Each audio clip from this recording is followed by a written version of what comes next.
Yeah, in 1984, 200 of our children were seized by the state of Vermont. It was a pre-dawn raid. Police with bulletproof vests came into our home and seized our children. And as the parents of those children, we said that this can't happen. We said we're going with them. So they loaded us on the school bus, the parents with the children, and we proceeded to a local judge that was standing by to hear the case, and he threw it out of court. He threw them all, 200 cases, out of court, saying this is not constitutional. But the fact that this actually happened is what's even more troubling. Yeah. Is that they were able to do such a thing. And we understood that the state government was behind it because there was some concerns about the way these children were being raised. When in fact, totally unconstitutional. The children later were seen as perfect children. They were in good shape and there was nothing wrong with them.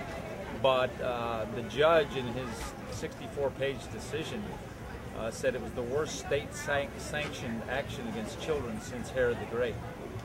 And so that has still not fully surfaced yet, what exactly happened there in America, of all places, where freedoms of belief and freedoms of association are held in high esteem. So it was a very troubling thing that happened, but very eye-opening for many, and people responded in various different ways. But so we did go to the World Sociology Conference in Montreal quite a few years later.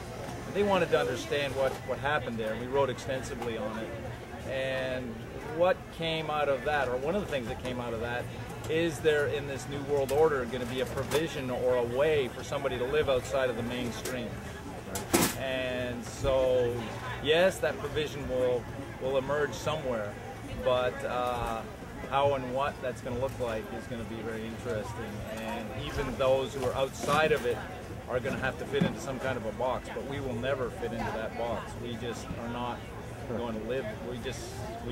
We don't fit in a box, not by resistance, but by our very essence, that we cannot be contained in that sense, because we're conforming to laws where we can, but when the higher law comes in, we have to take a stand. Home education in Germany has been a huge issue for us.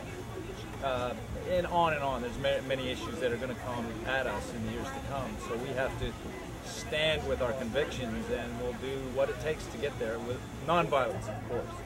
And so we'll be taking positions, and we believe that there'll be people like that judge that morning who said, this is unconstitutional, this is against conscience, you can't do this. Yeah. And we believe there'll always be someone in the system somewhere who will stand and say, I don't agree with this, and I have the authority of whatever authority has been given to them to take a stand for us. So we're very thankful for that judge that day.